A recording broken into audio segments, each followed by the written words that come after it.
Today I'm interviewing JJ Perry, also known as JJ Loco Perry.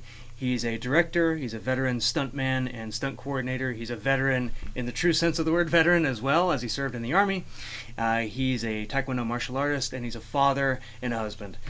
He talks about how Hong Kong films influenced his stunt career, and how he worked with some of the biggest Hong Kong film stars in the world, like Sammo Hung and Corey Yun. And he talks about directing his film Day Shift. Dude, what I want to do, what I want to know how you see things and understand action through your eyes. Sure. Because this is a big thing that I do with clients, especially where, a video game client will send me a bunch of Bollywood stuff and then an anime and a Hong Kong film. And I'm like, well, what do you even see in this? And they'll say, well, and they kind of piece it apart. And so I'm always interested in seeing how people see movement.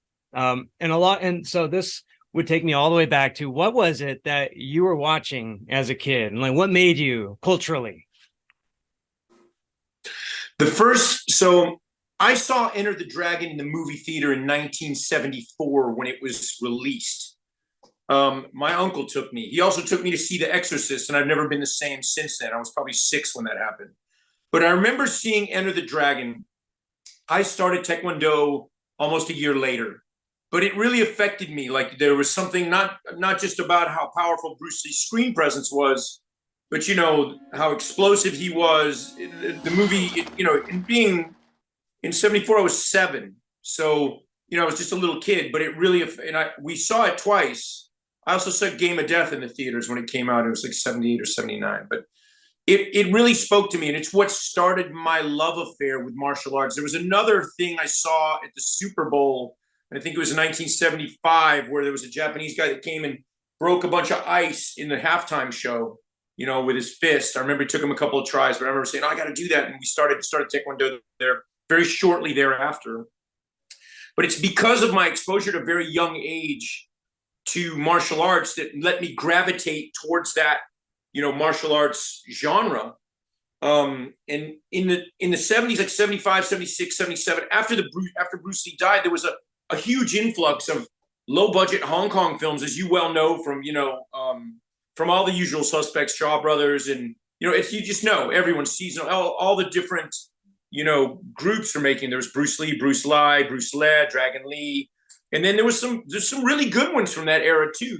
But they were coming over in droves, and I was just a little kid, and I would skip school sometimes when I was I was probably in 5th, 6th grade. I would skip school. My friends and we would go and pay. We'd ride the bus downtown, and this is when I lived in Kentucky, not in Texas. Ride the bus downtown and pay $1 and be at the double feature and just watch double feature, the same 2 all day. And that's when I was exposed, like carpet bombed with this imagery. And it's also when I was, at the same time, I was very active in Taekwondo. And I remember going to a lot of tournaments. And, for my generation, Taekwondo didn't really come here in waves until 73. The late 60s, 73 is when it really hit. But ITF and WTF, the 2 factions of Taekwondo, I was exposed to both. So my generation, I'm 55. So my generation of practitioners that started in the mid 70s was in the middle of this Taekwondo bombardment. That judo got here first, and then karate. I mean, judo, like a good example of judo. I don't know if you're familiar with the movie Tears on the Sun with James Cagney from 1945. That might be one of the first times that we saw like real judo. Like Jigoro Kano would be proud of that judo. It was executed big gnarly wrecks. That's maybe the first time. Maybe people didn't know, but that was during World War, or at the end of World War II. So we're just opening up. But my generation, it was already post Bruce Lee when I started, and there was this influx of movies. And what's the one? Billy Chong did. And what was there was a black guy that he was with all the time, Carl something. Do you know what I'm talking about? Yeah, I know you're talking about, Carl. I know you're talking about. Yeah, and in those movies, like I remember, like whoa, they had. There's not just kung fu theater. There's Westerners in there, and it really spoke to me. And it influenced my martial arts career. I mean, I fell in love with Taekwondo so much.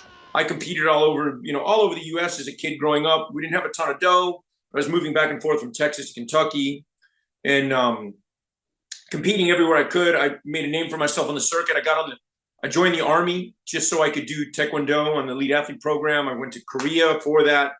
And when I was in Korea, so I'd already seen Jackie Chan before the Army, But when I was in Korea, a movie called Armor of God hit. And, you know, like I'd worked on 2 movies in Houston before I left for the Army. One was during the ninja craze, a Shokasugi movie called Pray for Death. And this was that ninja craze that Menachem Golan started with Globen Films, with Enter the Ninja, Return of the Ninja, you know, the ninja. But it was Shokasugi was the dynamic behind that. And then I did another movie called They Still Call Me Bruce with a comedian, and I can't remember his name anymore, from Korea. But I had already gotten a taste of the movie buzz. It came to Houston, low budget movies were coming. I was like, wow, they pay a lot of money. I'd already sworn in. When I saw Armor of God, I was in a theater in Korea, and it was in Cantonese, but there was Korean subtitles, no English. I didn't know what they were saying. But I was so, it was a life-changing moment for me. When I saw the fight with the guys with the bench and the big wire gag, and then the fight with the girls, the Amazon fight, even some of the car work that they did and just how tricky and how slick he was. And I became a huge fan, and I started studying his movies. And in Korea at that time, you know, you could get VHS tapes, bootlegs. And so I just got everything that Jackie Chan had. I would just watch it over and over again. I was training, and I had a couple of buddies, and we were even playing around with fight sequences, you know, like and big gnarly cameras that we were trying to shoot like goofy and trying to match the angles, and, you know, just in a bad way, but having fun. Do you have those videos, JJ? I would pay you good money to put those. I'll see. When I finished my time in Korea, I got stationed in Fort Ord, California. This is, you know, before I got out, and this is the first time I saw California. And driving, I took a 3 weeks leave, and I drove from Houston to LA, which is straight on the 10. And as soon as I hit LA, it was the 4th of July weekend, maybe 89 or 88. Remember, the Beach Boys were playing for free, and they were giving away free tacos. Like, I fell in love with LA immediately. I went to Fort Ord. I was still competing at the time. I was on the Army team. I was on the Armed Forces team. I was going down to LA to compete in tournaments, and I met a lot of guys that were my age. They had fucking really nice shoes, nice cars. Like, what are you, drug dealers? They're like, no, we're stuntmen. And I was like, whoa. And I was having come from Korea. I was schooling these kids. I was a level up, or a couple levels up from some of the guys, but I became good friends with some of them. One of them introduced me, or invited me to come to an audition for Van Damme's second movie. It was called Lionheart. Now, at this point, you know, in Taekwondo, I was already throwing 540s. We were doing kind of tricky 720s. Clay Barber and Hyun Lee from our generation were 2 of the fanciest kickers. I mean, Clay's fight featherweight or bantamweight, and Hyun was a flyweight. But they were some of the most amazing explosive kickers. And in Korea, I got to tell you something, in the 80s, I mean, a lot of people missed that. Some of the most amazing kickers on the planet I saw when I was stationed in Korea. And you'd never see anything like it. Like, just when it's not people throwing firecrackers, people throwing dynamite and hand grenades. It was unbelievable. Aerial kicking and power, and, you know, not just hitting the bag or hitting paddles. Actually, this is kind of pre-paddle. The paddle didn't come until the late 80s. You know, we were just training for fighting, but Those are we for were all kind of because they clap, you know. That's right. But for me, getting to come down and audition and see, because I only had like 8 months left on my tour, and I wasn't sure what I was going to do, man. I was thinking about maybe staying in the Army because I didn't really have anything else cooking, and I was competing, I was winning. As long as I was doing good in competition, I was good to go. When I went down and took that audition, and they offered me the part, it was for Lionheart. It was the guy who fights in the pool. But they offered it to me because there was nobody doing 540. I remember doing it and hearing Van Damme say, how did you land on this? You kicked and you were on the same foot. And I was like, yeah, man. Yeah, you know, like, try this. And, you know, it was like beyond, you know.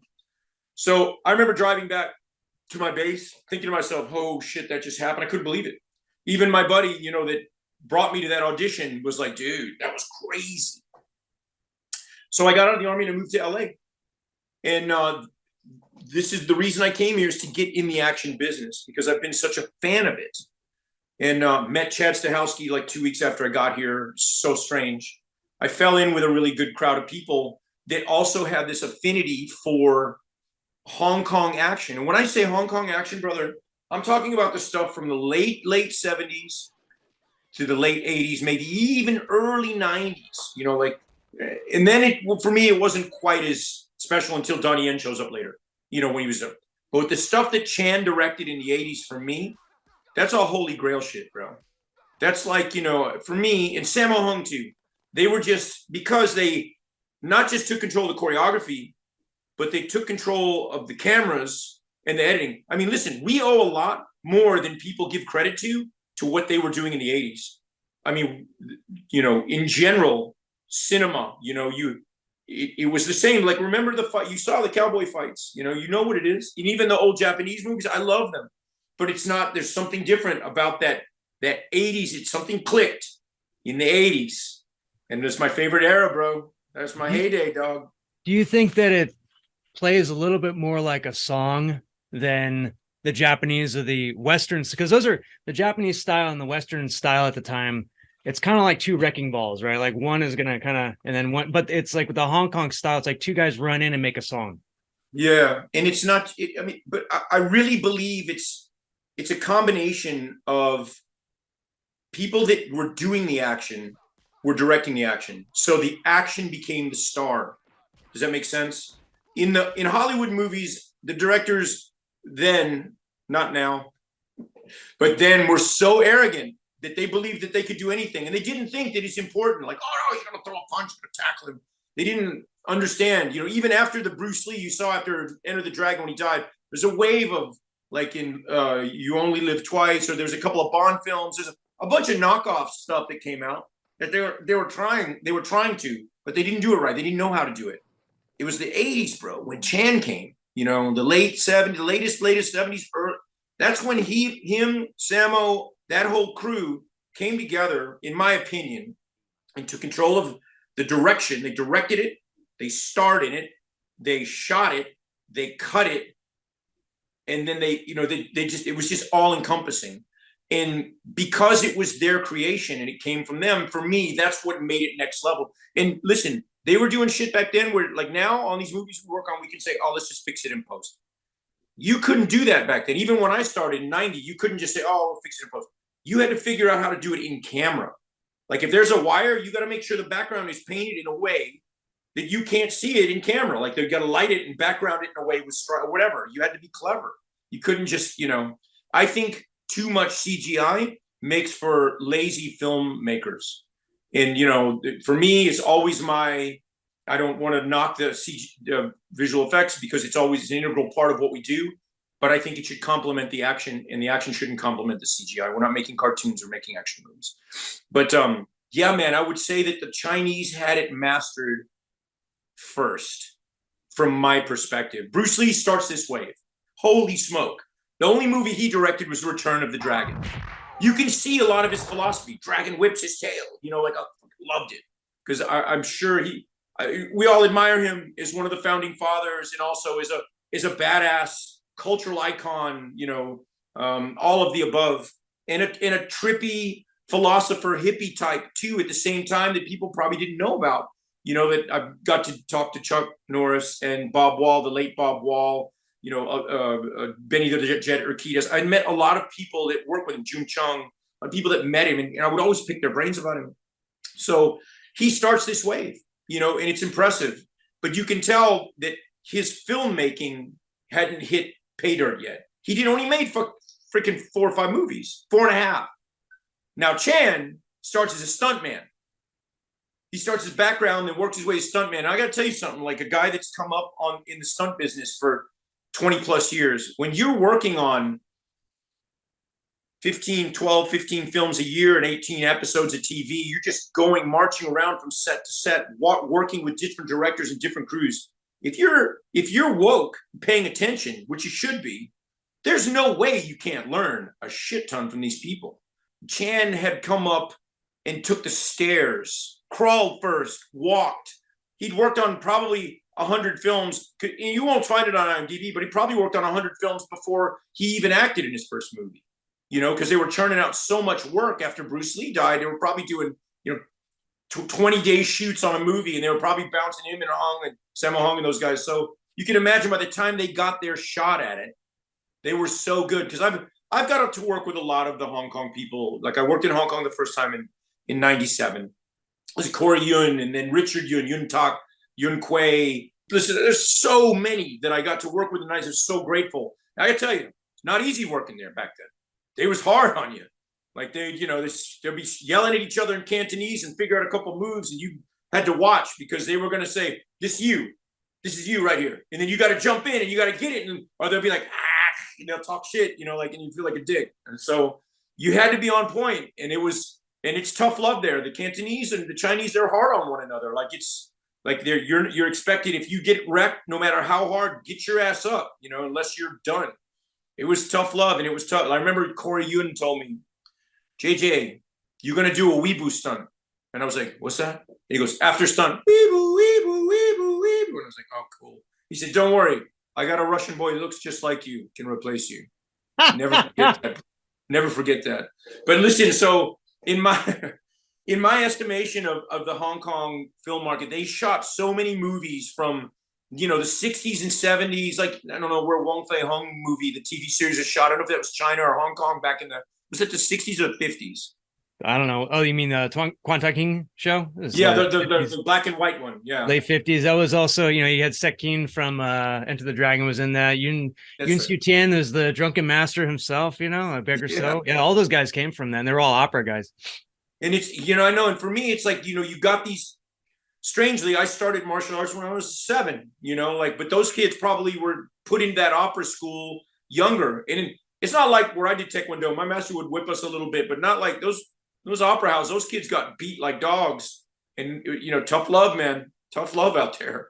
So that's why they got so good, and that's why there was a loyalty to them, at that time, because they suffered together. And I can tell you from being in the Army, when you suffer together, it builds bonds. It's hard to break those bonds. So go ahead. Did you pull anything from their action design process? And by the way, when you say the action design process of Hong Kong, Jackie, Yun Kuei, and Sammo, they all have their own process. That's right. So what did you pull from that? I'll be honest, in hindsight, one of the things that I think that we've seen farther is we prepare way before. Like, they'll just choreograph on the spot. And that's not the standard anymore. We started pre-visualization, shooting pre-vis.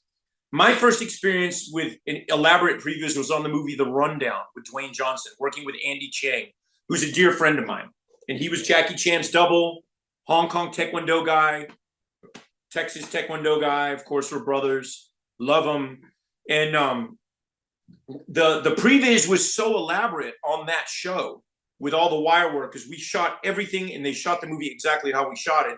Pre-vis might even be a little bit better, and sometimes that's a standard, but that's one of the things that I've learned to see farther. I mean, I learned, in 97, 98, 99, there was a huge wave that came to America after Matrix, after, Wu Ping came with his crew. We also, I think, have gotten the wire work at this point way better, but they gave us this knowledge. They weren't always cool about it. They were really hard on us. And when they first came to LA, I remember that Chad, myself, Clay, Brad Martin, there was only a few of us that would always work with them. They would always hire us all the time. Like on the Sammo Hung TV series, Martial Law, there was rotating list of directors that would blow your mind. You had all these hitters over there, but they were very picky, and they were hard on the other older American stunt guys, or the old school cowboys. They weren't cool to them. And I was like, hey, dude, be cool. You guys are guests here. When I was in Hong Kong, I was cool, right? I said, please and thank you. But it's different. That's culturally, they were, there was a lot of swagger that came with them. And I guess that's cool, but I feel like maybe that was one of the things that didn't serve them well in the end. Because anytime you bring something to us, we're going to take it and we're going to see what's pressure tested. How can we make it better? Because we work in this studio system that's all nuts and bolts. Like the Hollywood way of making movies. I don't know if you've worked in India or you've worked in China or the Philippines or Europe. It's entirely different. Like working in Hong Kong, I would show up and they will give me my lines like that morning. You're saying this and you're going to be dubbed, you're going to be dubbed in 50 languages. So just say it and don't suck, But in America, it's run by accountants. So it's got to be, everything has to be textbook. So in doing that, in saying that, we have mastered master is a big word. we have reinvented wire work in the West. And I'm not just going to say America, I'm going to say all over Europe and Australia, some of the best riggers in the world, in South Africa that I've worked in. I've worked with amazing Canada, amazing riggers. It's gone to the next level, but it's because of the wave that came from that era of the Wu Pings and the Corey Yuns and Jackie Chans. Wu Ping was more the flying, you know, and now that we have winches and winch systems, etc., and also preparation and safety is where we've gone farther, because safety wasn't always the most important thing in working in Hong Kong. It was more about the glory, and you know, it's the weeaboo stunt. It's also, you know, like get up in your pride, and so no, there was no neoprene. Like if you would ask for, can you neoprene this floor for me? Like, you know, you have skin. There's your pad, you know. But it was, but respect, you know, coming from there, like being a searcher, you know, as a young man, I went to the army by myself to search out martial arts at 18. When I got in the movie business, I would say yes to any movie that was anywhere in the world, even if it was for peanuts. But I wanted to go and experience this. And when they said Hong Kong, it's the beginning of this movie was with Shannon Lee and Enter the Eagles, Benny the Jet, but it was great. Corey Yun and his whole squad, Didi, there was a massive squad of hitters that was started in Czech Republic. And I got to hang out with him. I got to sit in the editing room with Corey Yun and drink beer, smoke cigarettes with him, you know, and then got to go to Hong Kong and meet everyone when I was there, came back. For me, it was like as a searcher, going out and learning these things, it was imperative. It was part of the journey. You know, like as a performer, I would never say no. As a stunt coordinator, I would never say no. I will go wherever. Like, you know, like Isaac and I did some really low budget movies in Bulgaria, and I've done a bunch of Lithuania, Serbia, 39 countries. So as a student of this, you know, and as still being a student, you know, that was one of the key things. And I think that no matter where you go, that influence comes. The action movie business, the fight movie business is can't be more influenced by Hong Kong. Even look at Tony Jaa. When Tony Jaa dropped, do you remember? It was in 2002, right when Ong Bak hit. Yeah, 03. Everyone, yeah, 03. So I was doing Undisputed 2 in 03 or 04 was something, but that's the first time I saw it in Bulgaria, a rip copy. But I was so impressed because you could see it was shot more like a Bruce Lee movie, because it wasn't like the second one. He was a lot of cool Steadicam. The first one was just picture frames, and he was filling up the frames with crazy shapes. You know, like his 540, he wouldn't stay up. He would go vertical, so it would, you know, make it look like a big T in the frame. So for me, but who influenced Tony Jaa? Ricky, his master. But who influenced them? Hong Kong. That's who influenced them. Absolutely. When you were watching Corey work, like what was his process coming up with stuff on the fly? I was watching the Righting Wrongs fight, and there's a dolly. There are about like 12 dolly shots that last 3 seconds in that fight, and I'm like, how much time does it take you to do this, to just get this little phrase? It's crazy. Listen, I think that Corey Yun was an amazing director. He had a hell of an action team with him. Richard Yun, Didi. I mean, he had every hitter on the planet. And this is like right before Transporter. So he was already on this tear. Corey Yun was. And, you know, like Corey was very much, if he cared about the project, you got the best version of Corey Yun, where he was super engaged and plugged in. When we were in Czech Republic, we were grinding. It was 6-day work weeks. It was a lot of work to do. And we got to Hong Kong. We were just on the old Golden Harvest set, old stages. So I don't know if it's there anymore, but so he was near home. He had a place close, so he's very relaxed. But he's a master, you know. Like he. I think when you've spent so much time coming from the stunt world and coming from, like, when you're on set, if you're not in the action genre, if you're not in the action business, you're thinking like pool. You're thinking, I got to take one shot. Corey Yun is thinking, he's already run the table in his mind. He knows his next 6 shots. He's already looking at the other table and said, rack those up. I mean, that's how fast, and that's the difference between people that come from our background, like you shoot a ton, and a lot of the people that I direct second unit for that are, you know, perhaps huge directors. But when it comes time for when the action's a star, the Hong Kong kind of had it best. You had a director, and then when the action came, he would get up and he would give the chair to the action director. And then it evolved into the action director just direct the whole thing. You know, there was a versions of that. Like Ringo Lam is a great director. I like his movies. Wong Kar-wai too, but they needed help with the action. Johnny Toe got it right, you know. But long story short, you know, like I feel like Corey Yuen was one of those guys that you could never back him into a corner. He always had a solution. If there was a problem, if training, okay, cool. He just knew what to do. And for me, that only comes from tons of experience. And I've been babysitting first-time directors for a long time now as a second unit director, and watch all the mistakes, watch what they succeed at, and watch what they make mistakes. And a lot of the times I'm warning them, don't step there. That's a minefield. Don't go over there. And then boom, and like, I told you, don't step there. You know, but that comes from 150 features and 300 episodes of TV. You know, like it comes from working on a shit ton of pre-vis too. So you have this too, because you shoot so much, and everyone that shoots pre-vis, like it becomes second nature. You know, like you know what I'm saying. You're proactive, not reactive. Boom. Yeah, we learned pre-vis by watching Jackie Chan's My Stunts, and we actually learned. I mean, that was how we learned filmmaking, and then we learned pre-vis from filmmaking. Yeah. But before I get into that, because I want to talk more about that, but I would like you to give your best defense of the Western guy that shows up and he's a brawler, and he's great at taking reactions. He's fallen off of barns that are 25 feet high. He goes into a Hong Kong film set. It does not work for him. What was he thinking, and why was he wrong? I don't think he was wrong. He was out there doing his job as a stunt performer, trying to get paid. And, you know, like, listen, here's my take on that. Now, let me spin that. If I'm the director, I'm going to find something to do with him. If he's good at high falls, I'm going to let him take a high fall. Get him out to where he will not be exposed. He showed up to the wrong party. You know, he did. But regardless, he's there to party. So I would find something for him to do. You know, when we were on the set of Martial Law, that TV series, it became very obvious that there was no patience from our Hong Kong director brothers and sisters. Andy was super cool, but, you know, you're not just, when I say no patience, I mean, they were on a super tight schedule. That second unit was like, there was a first unit that ran all the way through and a second unit that ran all the way through. So there's two units going at once.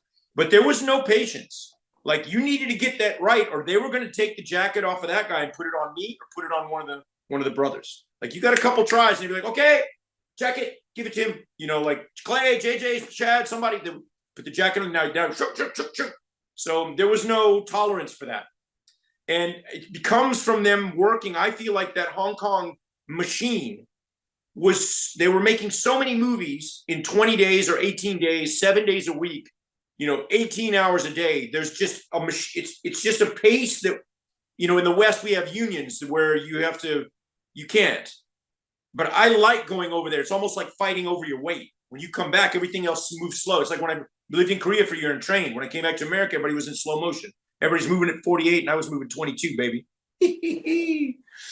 But that's what it is to me. It's like, I would say, yeah, they showed up at the wrong spot.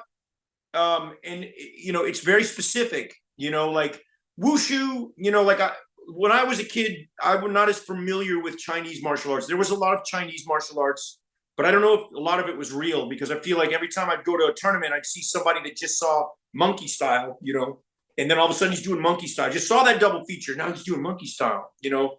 And, you know, maybe in California, it was much more prominent, but in Texas and Kentucky, it was very rare. But it wasn't really it's not like a real sparring art, but it is performative. It is. And basically that, like you said, the opera is performance, you know, like the guys that do kata, you know, the kata guys are the trickers. They're performers. They're amazing performers. You know, for me, it's, you know, I'm watching martial arts evolved, and don't let me go off too deep on a tangent, but I'll go on a second.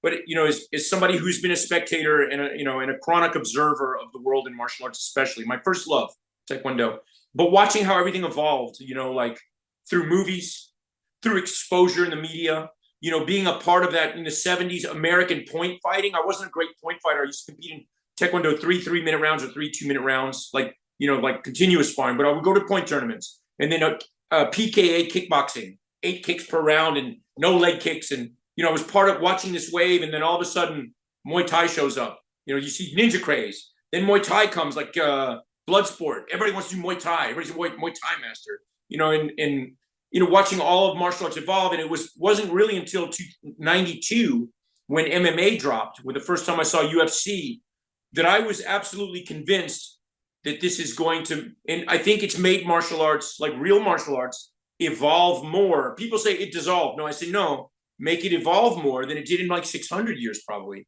because all the theories are gone now. Like this part of this works, that part of that works, so it's like a salad bar. You gotta take a little bit from everywhere. So I feel like that also, like the way that cinema is, like the Chinese had such a big part in that in the 80s and 90s. But when the wave came to us, when the Chinese came here, and we started taking what they did and trying to make it better and really studying it. Like really, I remember when we bought our first pulleys and some tech line, we used to have a little shop. We were constantly practicing wrap this way, multi-pick, multi-wrap, So yeah, I mean, hats off to the Chinese. Who's kind of doing it cool now too? The Koreans have an interesting style of action as well. That's not inherently. You could tell you could tell it's the distant cousin. It's the distant cousin, and also what they did in Thailand. When you have somebody as good as Tony Jaa, you can run these long masters. These long masters. So, yeah, the Korean style is. That's one that I find almost enigmatic, because I could replicate the Hong Kong style, I can replicate the American style, but there's something about the Korean style that's this like beautiful mess that I can't even come close to even doing that kind of style. There's something special about it. Can you put your finger on like what that style is? Man, I can tell you, like Korea's when I lived there, there's everywhere you're going in Korea is a hill. You're either going up a freaking hill or down a hill. So they got really strong legs, dude. And they're super explosive. But Taekwondo is such a different, the beat of Taekwondo, the rhythm. Like in Shotokan, it's it's brah. And then in Kung Fu, it's flowy. Taekwondo is its own thing. It's kind of like jazz, it's long, it's quick, and then it might be smooth, then it explodes. Like, what was the movie that City of Violence? Yeah, Jung For me, this is a great look at, this is one of the, not the first, but was one of the first ones that was like, okay, that's Korean style. They took breakdancers, baseball bats, kitchen knives, it was, and lots of cool coverage. And they probably made the movie for $4 or $5 million. I don't know for sure, but they shot it quick. But for me, it's Korea's such a different place. Like when you go to Hong Kong, the vibe is different, and the energy and the rhythm. It's almost like their language when you listen to Cantonese versus Korean. I hope I don't get canceled for saying that. I won't cancel you, JJ. Don't worry. Thank you. No, thank you. That was why I think the Korean stunt guys were so successful in Hong Kong. Yeah. Because you had all these amazing Korean kickers going into Hong Kong, and they move perfectly. But then then they go back to Korea, and they do their Korean like there are these really low budget 80s Korean just boot films. So it's 15 guys in a nightclub doing Taekwondo, right? But like the movement is kind of there, and you can almost like, man, if you had filmmaking and action design, like there's some ferocity. Like even Dragon Lee was doing those, right? Yeah, but Taekwondo is notorious for not having hands, and that's the thing I'll tell you about like Wing Chun. When you're Wing Chun or even Chinese style, if you close your eyes and listen to it, you can hear that there's a rhythm. In Taekwondo, they don't have the cymbals. It's only the bass drum and the snare drum from the kicks. It's the boom, boom, boom, boom, brah, brah, brah, brah. But you don't have the, you know what I'm saying? So that's, in my mind, sometimes I listen to choreo. Sometimes I love to turn the volume down and not hear anything. Look at the shapes, how they fill, how they fill the frames. And for me, that's super interesting when you're watching these sequences. And Tony Jaa, when you're talking about filling the frame, he's one of the most amazing, like with the Scott Adkins, and it's the guys that have the tricking ability, but also are explosive. Those are the ones for me that when you see that, it's super impressive, especially because I come from Taekwondo. So kicks are my first love, like if they have good kicks, if they're not explosive, I'll just go, yeah. JJ, when you came out of Taekwondo, there's a rumor that you could kick the top off of a parking meter. Allegedly, yeah. How did you make those kicks filmic and not dangerous? So this was one of the hardest things for me when I first started working. Roger Yuan and the late Merritt Yanko were the first ones to put me on a really big show. It was a TV series called Vanishing Sun. And it was in like 93 or 92, and we were in Virginia Beach, and we were out there for like 6 or 7 months. And I was doubling Russell Wong, who dyed my hair black. And it was, it was very controversial because, he's Chinese and I'm American, but they had a hard time finding a 6-footer that could throw down at that point. There was a lot of good guys with their hands, but they couldn't kick. They weren't great at kicking. I'm very grateful to my brothers. But that was when I really noticed what works in the ring. Everything is very linear, and you don't overcommit until you're going to catch him. It's almost like trying to catch a fish in a tank. As a fighter, you have to be careful by overcommitting, because that will, if you miss, you're now vulnerable to a counter kick. And you could, in our sport, you could pay for that with your consciousness. So a little mistake is a big mistake. Learning how to open things up a little bit and not slow down, but understanding that the camera doesn't read depth. You know what I mean? It's understanding the camera angles and understanding how to make, just making the punches a little wider instead of everything just being short and fast, like a reverse punch or a Superman punch. It was getting that education on that, watching it in real time. Like Roger was the first one to really, lean on me. And he was a great big bro and a great mentor. He was the one that, kind of broke it down for me, because he's been out here longer, but he's also a Tang Sudo guy, super clean. And he was like, yeah, and like the spin kick, like I would throw mine from here to here, I would lock it there. But then the reality is you want to make it here. So you want to lock and use your line. You know what I'm saying? So it was, and also the back kick, which was my favorite kick of all time. I fucking knocked more people out than Valium with that kick, dog. But it was that kick too that you really got to Donnie Yen it. You got to kick your base leg, and you got to stretch your kicking leg out. Like usually I would throw mine super tucked like a piston and scoop it, like so it would go right under a rib, right under an elbow, but then get up and then send that linear. That was there's just a lot of little pointers like that. And also working on trapping, constantly working on trapping, getting to the outside, getting to the inside, getting all that stuff. That was super important to me. So that was like, that was my fast track in my quick experience. Like, okay, nothing so linear, fill up the frame, break up your rhythms, get better with your hands. And also as a fighter, when you get hit, you trying to show like you're not hurt, no matter what, like you're trying to pretend, no matter if you're gutted, or not 8 counted, I'd be like, I'm good, but like, it's the opposite, like, when Buffy the Vampire Slayer kicks me and I go flying through a door, so it was a lot of that as well. It was a lot, but for me, it was so much fun because it's not hard. It's not as hard as the Army, and it's a shit ton more money, How do you balance as a stuntman especially doing a long sequence of choreography? How do you balance telegraphing with memorization? Yeah. I think that the standard of the fighting right now is getting way better because the performers are better. And I think the internet solved a lot of things when the Google came and you can start YouTubing and getting tutorials. So because I did martial arts since 1975, it was very easy for me to put it together. It's when you were fighting someone that hadn't done it as long as you, or someone that was, or you're doing it with an actor and you have to. So what I would always do is I would say you have an action and a reaction. You have the heads and the tails. If the tails isn't strong, then the heads, that I would do all the work. I would say, okay, make sure you duck, do this. I'll even say it if my back's to the camera. Duck, roll, big buck. And I'll throw like 6 or 8, 10 kicks at him, big punches, and then one punch and I'm down. So for me, it wasn't hard to remember because of all the years of Taekwondo and martial arts. And, like in the Army too, you have to remember a lot of things, your general orders and shit, make your bed and all that. But, but for the most part, for me, it wasn't as hard, but I saw a lot of people struggle with it. And, you got a lot of people that all want to be stuntmen, and a lot of them come and they have big hearts. But if you didn't start, like what I look for as a stunt coordinator is I look for elite athletes, or elite martial artists. So my favorite stunt performers from the females are always elite gymnasts, like collegiate level. Because like my daughter is doing gymnastics now. They start when they're 4 or 5.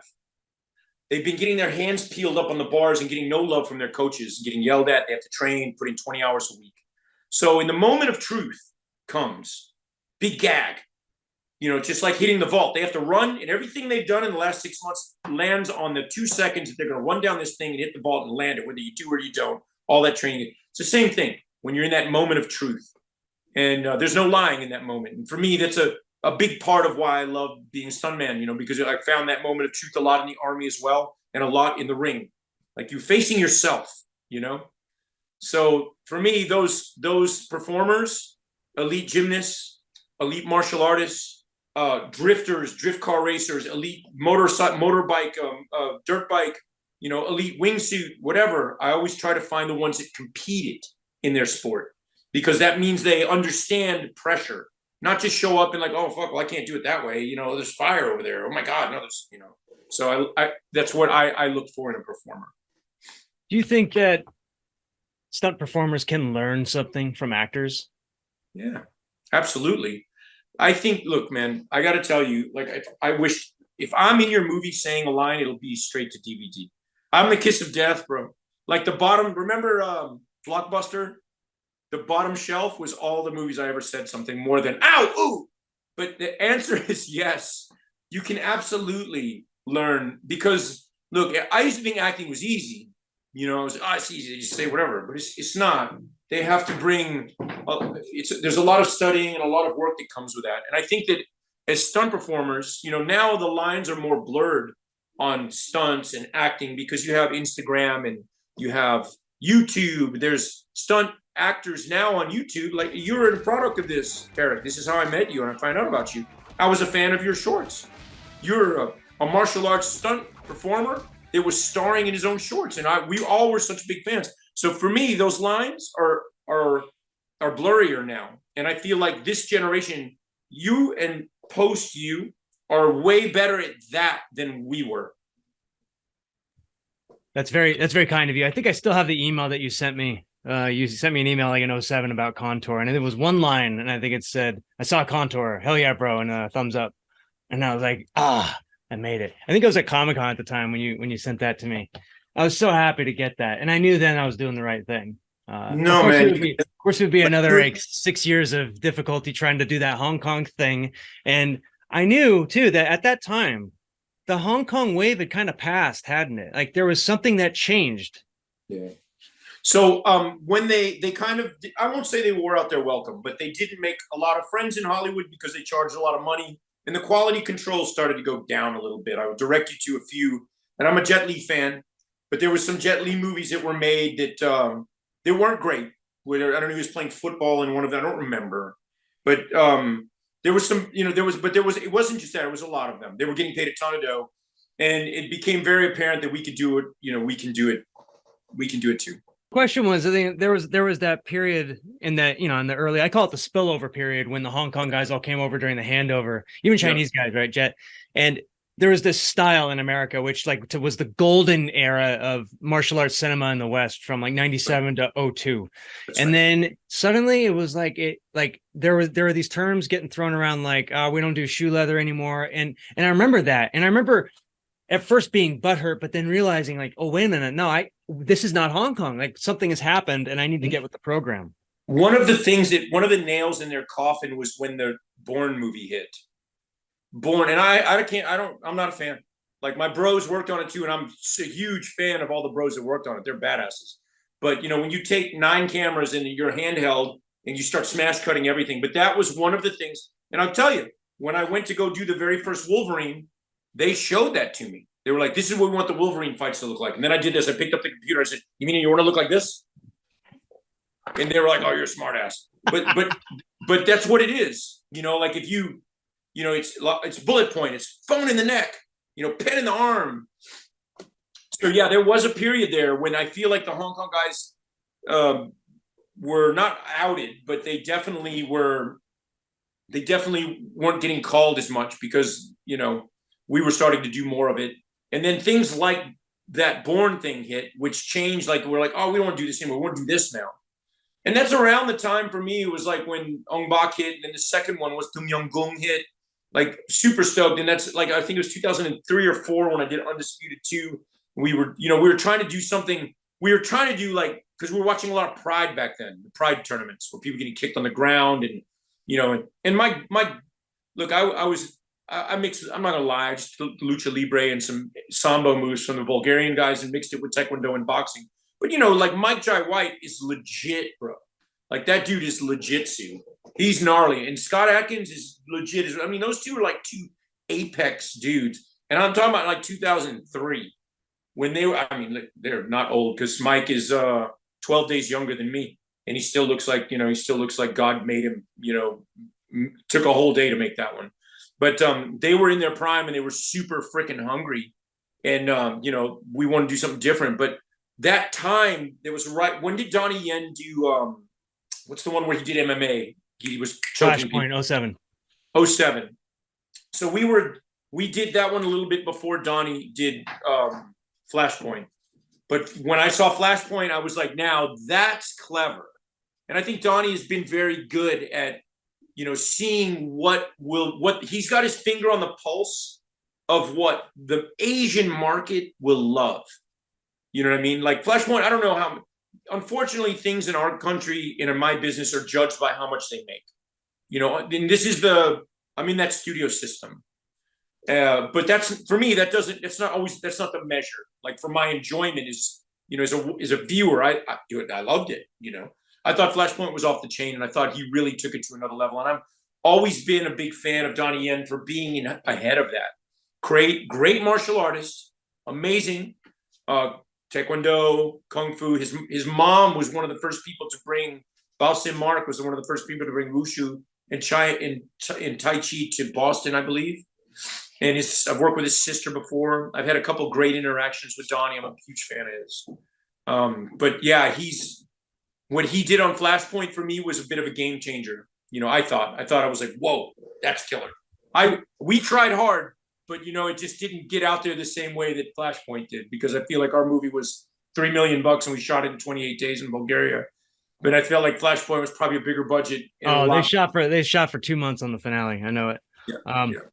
Do you think though that the audience liked the action in Bourne? Like, do you think that we're out of touch? Man, it's strange because the Western audiences are different. Like it could be more reactive to visceral moments. Like if you've seen somebody get stabbed in the neck with a pen, like in Goodfellas, when he goes, "Hey, stick this pen up." Yes, he takes the pen, he shanks him in the neck. Right, Joe Pesci. Everyone I know, oh my God, they jump when they see that. So they'll say, "Oh, the action in that was awesome." But you know what I mean. We look at it through a different lens.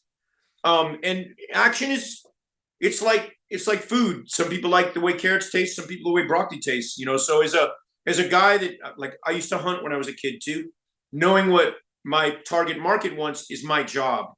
So I'm not necessarily catering to the Asian market as much as I'm catering to the American in the movies that I work on. I want everyone to enjoy them. But as much as I love Hong Kong films and Chinese style, that's not what sells, or what it wouldn't work as much in what we're doing. And I think it's starting to creep back in here and there. And I hope it does. I think it will. I mean, if you look at like John Wick, you take judo and mix it with jujitsu and guns. Then you take Atomic Blonde, which is, an amazing display of, like, she's mixed Muay Thai and brawling, but it's very clean. And then Sam Hargrave in his movie with guns and fighting. It's not necessarily a martial art movie, but there's some great martial art style wrecks, Hong Kong style wrecks. We did a lot of dead mans, and I paid homage to Armor of God in my movie when the guy comes off the balcony. We call it the Armor of God because it still stick with me from the first time I saw that movie in that theater in Korea. It changed me. I stood up and said, "Oh shit!" Everybody's like, "Oh yeah," but but I think that it's permeated its way into all of us now. Like the stunt brothers that are becoming directors. You direct, it's in you too. I think a wave is coming of us to direct, and you cannot be. Everything you see growing in your life is what influenced you. And we listen, like, we like the same movies. All of us, Stahelski, Leach, you, me, we love the same movies. Trust me. If we all end up in a living room with a VHS, I guarantee you the same 10 movies are going to come out. Guarantee you. So we're influenced by that. So it's hard for that not to work its way into what we're doing or show its face. what I try to do is I try not to do exactly the same thing over and over. I try to pay homage, because I don't want to be a copycat. But also, I love it so much, and I'm such a fan of Chan and that generation of Hong Kong filmmaker. I had to do something. You know what else, JJ? After I was doing Hong Kong style indie shorts for so long, and I really just do consider all the films I did just Hong Kong style. Yeah. I even learned Cantonese. I was a total nerd. And the Mochigana. Yeah, I Mochigana. I came back to watching swashbuckler movies. Yeah. And I was like, wait a minute. Why aren't martial art movies in the West shot like, because these are movies from the 30s. Yes. So, and then you go into like a Western style bar brawl, they just don't pay it the mind. Even like a martial arts scene, it would always be this kind of like meanwhile action where I call it meanwhile. We're like, all right, they're fighting, we cut away. It's like, well, they shot a whole fight. It's like, yeah, but that's meanwhile. We're showing the big gun, the big fireworks, whatever, right? Like, what do you think that language difference is between the Western bar fighter and the swashbuckler? That's long phrases of action. Where do you think that comes from? Do you think there's some kind of historical connection there? I don't know. I think it's more about how the filmmakers that were making those swashbuckler movies were probably just better filmmakers than they were making these bar fighting movies. Like, I'm a fan of spaghetti westerns, and there were some cheap ones made that I thought were great. The Trinity films. Do you remember these movies? They call me Trinity. They still call me Trinity. When we hang up, text, they call me Trinity gun slap. It's amazing. It's shot at 20 frames. It's cutty, but you can tell the directors were watching. They were watching Japanese cinema and Hong Kong cinema. For sure they were. You can tell. There's even some kicking in that movie. Like, not Trinity, but there's a guy. There's three of them. It's great. But I feel like those were lazy filmmakers that do that. Maybe I cannot say lazy. I don't know the circumstances, whether they didn't have time, or they didn't have money, or if they were lazy. But to me, better not to put it on screen if it's not great, and we all know the difference between good and great. You know what I mean? So it really does seem like the Westerns were almost American samurai films. And I don't know which was feeding. They're probably feeding off each other. There's probably some kind of like quiet inspiration going on between the two. Because not many Westerners went over to Japan and did samurai films. So listen, Kurosawa and all the Zatoichi movies for me are those are holy grails too, bro. Like, that shit is for real. All the old Zatoichis, everything Kurosawa did, all those old samurai movies for me. I mean, some of those are ridiculous. Like Chinese is great swords movies too. But for me, it was a bit of that kind of samurai swashbuckling, like seeing Mifune is Redbeard or is Musashi. Like, serious, man. What is it that makes those so great? Because when I was so hard into Hong Kong cinema, I was like, these samurai movies, they're too simple. One move, it's boring. But then after doing Iaido, after studying Zatoichi and doing Blindsided, and then I did a Japanese game, I started looking at Japanese and also becoming a father and buying a gun and various other things that happen in life. And I watched Japanese films and I realized how much of the choreography is the danger leading up to the fight and then the wait after the one hit to see if anybody's still standing. Do you think that there's a connection there? And like, the gunslinger movies are kind of like this too. There's a huge pause. There's a lot of dialogue going up to it. Do you think that there's like a connection there with some kind of understood cultural baggage that goes into those scenes? So I will tell you right off the bat, I think the Japanese filmmakers back then were superior in action and creating tension in moments, because that's very Japanese, silence. Like I've competed in Japan. Like, they don't cheer. Somebody gets dropped, they just do this. But this is in the 80s. But what I'm saying is, for me, I loved Peckinpah, and then Ford, and then Eastwood's later stuff. But then you go back to Leone is amazing.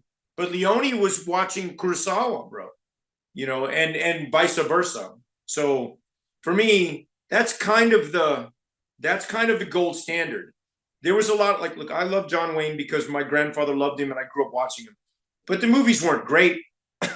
They weren't. They were low budget movies. Let's face it. With very beautiful landscapes. Big picturesque horses racing across open, fields. Couple of gunfights. John Wayne staggering down some stairs and hitting someone with a right cross. But it wasn't amazing filmmaking. He made a couple cool movies, but you know what I mean? You cannot compare them to The Good, the Bad, and the Ugly for a few dollars more. You can compare them. I'm not for anyone to tell you what you can and can't do, but I think you know what I'm getting at. It's almost like, and I saw this, you see this same kind of painting style of action in samurai films and it's Jackie Chan's style and it's Keaton's style. It's not Sammo's style necessarily. Yeah. Sammo loves moving the camera. Corey Yuen loved moving the choreo would be with the camera, but with Jackie, he did it Japanese style, and he would just put it there and he would fill the frame and he would paint in the canvas. That's right. Yeah, no, I for me, like Kurosawa he wouldn't shoot if the clouds weren't out. He would say, come back tomorrow. Like, who does that? Like, what an amazing, but because he was so amazing, and he was he's in the top of the filmmakers ever, in my opinion. There's a few of them, but Kurosawa's no CGI, all of the frames in all of his movies. I mean, even the dramas that were almost modern day, all of the frames are amazing, with rain, and he used everything. So for me, it's hard to compare the low budget movies the Westerns that Elvis was doing and the Westerns that John Wayne were doing. Look, I thought that The Outlaw Josie Wales is amazing. It's an amazing film for me. But Clint came from Italy. He worked with Leone. So, some of that juice dropped on him too, dog. That's where, he's an amazing filmmaker, Eastwood. But one of his masters was Sergio Leone. Yeah. So, how that goes. Can we talk about Day Shift a little bit? Yeah, dude, for sure. So you talked about training actors, but is training an actor for a movie like this? Is it like somebody walking into your martial arts school and training them in martial arts? So listen, as good as they can be, it's our job to make them. It's like you're training for a fight. You have to be. You're fighting in 5 weeks. They don't have to make weight, but they have to be ready for this event that we know is coming. The match has been scheduled. There's no getting out of it. So making them as prepared as they can be. Like, we've gone to extremes on the movie Warrior with Tom Hardy and Joel Edgerton. The movie John Wick 1 and John Wick 2 with just pulling out all the stops for Reeves. And that's kind of been our gold standard over at 8711, is like, the best way to fake being a badass is just make them badasses. Make them the best version of themselves. And that was kind of our mantra on Day Shift too. Like, I know Jamie Foxx was a quarterback, played football. I mean, he's 2 months younger than me, but he can still do 40 pull-ups. Like, he's a monster. He's an amazing athlete and a genuinely amazing human. And surround him with the best, reaction people and action people that I could, and make him as ready as we could, and even change choreography that he would be better at. Things that you have to learn about when you get an actor, the right-handed, the left-handed, they have any injuries, how many fears, they're scared of heights, like, you can't put them up there. No, I don't have fire, can't get fire around them. So you have to wrap your head around all of that. So I factor everything into it. I look at it like it's a match is coming up, and we train for it. We do splits where they come in, they train for an hour and a half, then they get something to eat. Maybe we order chicken breast or give them a protein shake, and then we give them another hour and a half, and then we give them homework, whether it's, Snoop flipping the hat around and putting it on, whether it's flicking a mag and reloading a mag, giving them a fake pistol, giving them a prop gun, but we give them homework always. So they're always thinking about the action, keep tapping with that. Because if you immerse them in it, then it will get on them no matter what. But if they leave your place and they're just going to go do whatever, like, that's why I think homework is such an important thing. It's awesome. Awesome advice. You experimented with Unreal Engine doing some pre-vis for that, didn't you? What was that like? And what was the idea behind that? So here's a dilemma I have in general with animatic pre-vis. As a stunt coordinator, I hate it. Because if somebody gets killed doing one of those things, those people who did that animatic are going to be like, oh, that's not my fault. I'm responsible and accountable as a stunt coordinator. I want to design that. and then you can help me with it. But that's not always the way it works out. You know, like I'll give you an example. There's a movie we did called Gemini Man, and there's a motorcycle chase in Gemini Man when Jeremy Marinas and Justin Yu and Mike Lair were helping you the choreo. They did the choreography. We were doing all the fights. But in this motorcycle chase, I was doing another movie. I came late. There's a motorcycle chase that happens in Colombia, and the guy riding the motorcycle is shooting the gun with the right hand. I'm watching it with everyone, you know, for the first time, and I can see Jeremy and Justin and Mike Lair back there going, "Oh God, you know, like he's gonna make it." And I was like, Aang was like, "What do you think, JJ?" And I said, "Well, who's the genius who did this?" And one of the guys was like, "Well, you know, this is what," and I was like, "How can he be shooting with his right hand? That's the throttle." You know, like they just didn't know.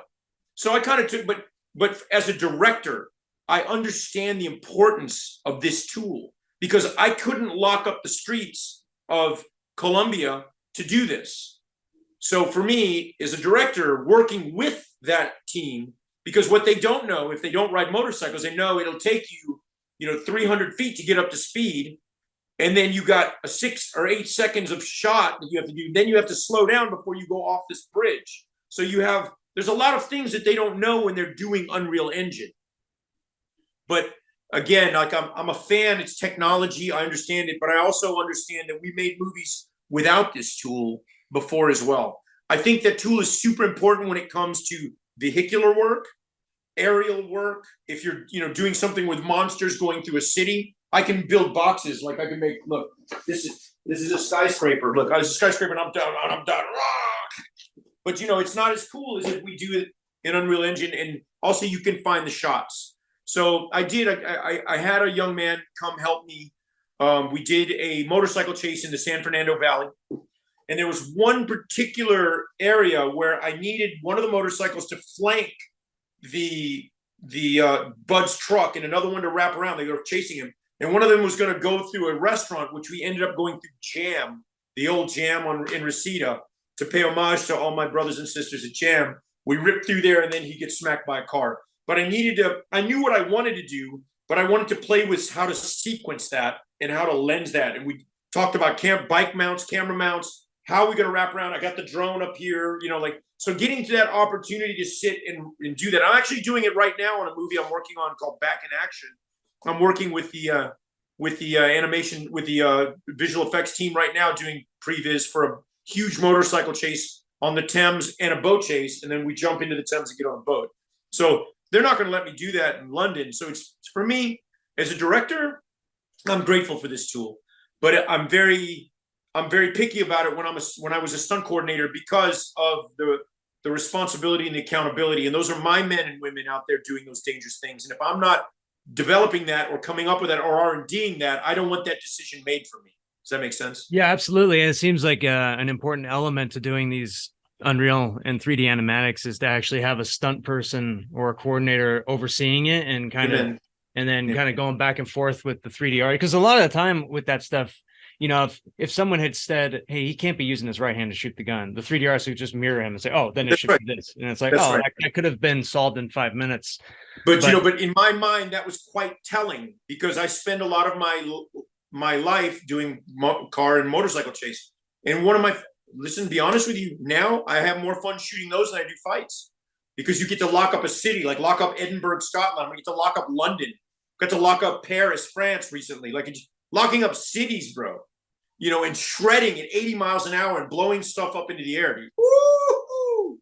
But you know, and having the ability to pre-vis that has been helpful, but definitely have to be careful who's designing things, you know, because, you know, a lot of times as a second unit director, my job is to help the director with his or her vision of the action, whether they know what it is or not.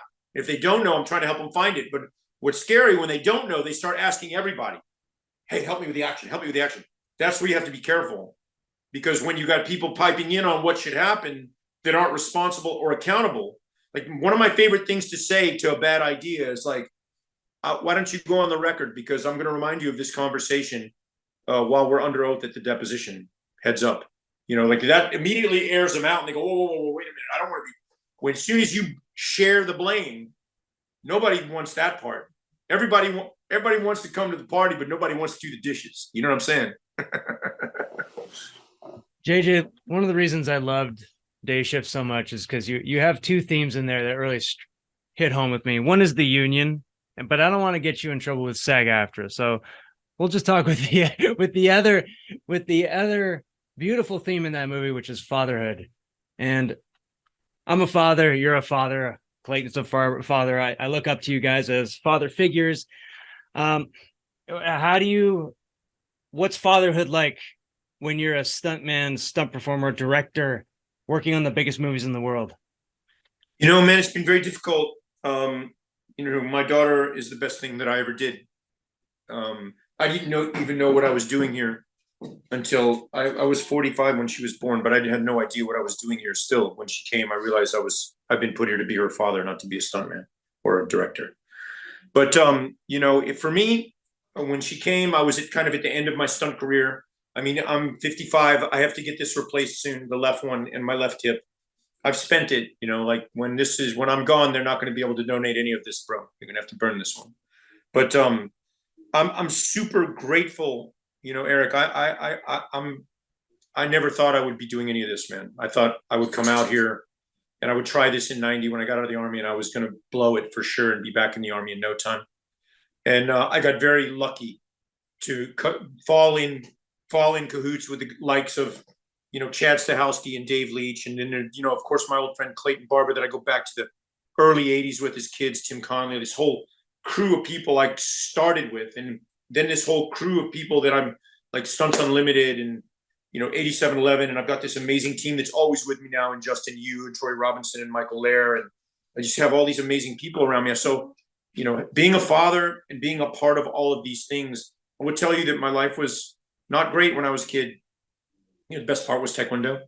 And in the Army, it's hard there, bro. And there's some things I have a lot of regrets from the Army too. There's a lot of things I wish I could have changed.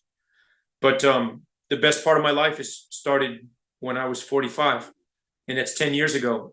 And I feel like I'm in the third act, but I feel like it's going to have a great ending, Like I couldn't have told you that when I was 25. I would have said, not sure how this is going to go, bro. Yeah, I was at a bar in Beijing with Clayton when I got the call from Kiara that she was pregnant, and I think I had that same moment that you're talking about, where I was like, "That's why I'm here. That's the whole reason for all this stuff." Yeah, for sure. Beautiful, man. You spend a lot of time overseas. You spend a lot of time on these jobs. I've got a crew right now working nonstop in Atlanta. So we have like half of our employees out doing that right now. And one of the things I told them before they left is like, make sure that you come back without PTSD, because productions are tough. What advice would you give to people who are going out on these 5-10 month production runs? What advice do you have for them? So, I will tell you my experience in life. When I was a kid, I moved around a lot. I moved from grandparents and all around. And then in the Army, I moved around. I lived out of a bag. I'm going to show you something. Can you see that on the floor? Oops. Can you see that on the floor? That's a bag. I never unpack. So it's part of the role this is part of the journey for me. Having been a searcher, when you're out there chasing it down, like Atlanta is a place, respectfully, that in LA, if you were born here or you're born in Atlanta, this thing drops in your lap. You show up in this place and there's a business there for you and you just get it for free. It didn't happen like that for me. I came from the Army and I chased it. So my advice is, now that you have FaceTime and Zoom, keep in touch with your family. I get a couple of tickets. I always fly my wife and kids out. My kids been everywhere. It's been all over the world. But if you hate what you do, it's going to be difficult to do it. I'm very grateful for this job in this life. Being a stuntman that was some of the funnest shit I ever did in my life, bro. Like, doing wild stuff with your homies and getting, going out and partying and then shaking off the hangover and doing it all over again. But my advice is, be content and be grateful for what you have, for this opportunity, the opportunities you have, because it's a tough world out there right now. I mean, we have a double feature of COVID and World War III in the Ukraine, and you got drama with China and Taiwan. You got North Korea popping off missiles, bro. Like, it's a trippy time, my brother. I'm not a conspiracy theorist. I don't know. I want everyone to have what they want. I don't want to tell nobody what to do. I ain't got no message for you, dog. You know, like I want for myself what I want for my brothers. I want for my brothers what I want for myself. That's it, you know, but so just be grateful for the ability, the opportunity to do the jobs and try and learn something from every job. Look, as a stuntman or as a stunt coordinator, and this is one of the things I have to be careful about as a director. No matter if I like the job or not, I will find a reason. I'll find something about it I like, and I'll do it. It's like being in the Army. You don't get to choose who you serve under. Like that dude's he's my senior. We have to do what he says. So the Army was actually a great proving ground for this job. But as a director, I have to be very careful about the jobs I take. You know, if you make a bunch of poo movies, then I'll be back there as a stuntman with my booty ass shoulder limping around. Hey, Eric, you got a date for me, man? But yeah, man, I think just be grateful and learn and understand that, you know, it's the movie business. So don't let the little things get you mad. You know, like I just laugh and remember, just remind myself, we're doing a bunch of fake stuff with some fake people. So be real as you can to yourselves and your homeboys. And that's as good as it gets. All right, last question. Where's the best Korean barbecue in LA? Dog, so there's two. Okay, there's Quarters, which is a real winner. And then there's Tenraku at the corner of 3rd and Beverly, right down the street from my house. Both of them have Kobe beef barbecue as well. But those places for me, next level. Like if you go there, if you go to Tenraku and eat enough Korean barbecue, you'll be fluent in Korean by the time you do. Yeah, I think every time I've seen you, we've eaten Korean barbecue, and there are also theories that you actually are a Korean man in whiteface. No, brother. What it is I was definitely in my last life. I was definitely Korean. Definitely. JJ, man, thank you so much for talking to me. This is Eric. I'm so proud of you, bro, and I'm so grateful for what you're doing. And if there's anything I can do to help you, brother, anytime, you can always call me. I'm your own. Oh, thanks, man. I really appreciate that. I'll bug you. Anytime. I'll be waiting on you. All right, JJ. Thank you, sir. Right. Thank you, brother. All right. See ya. Bye-bye.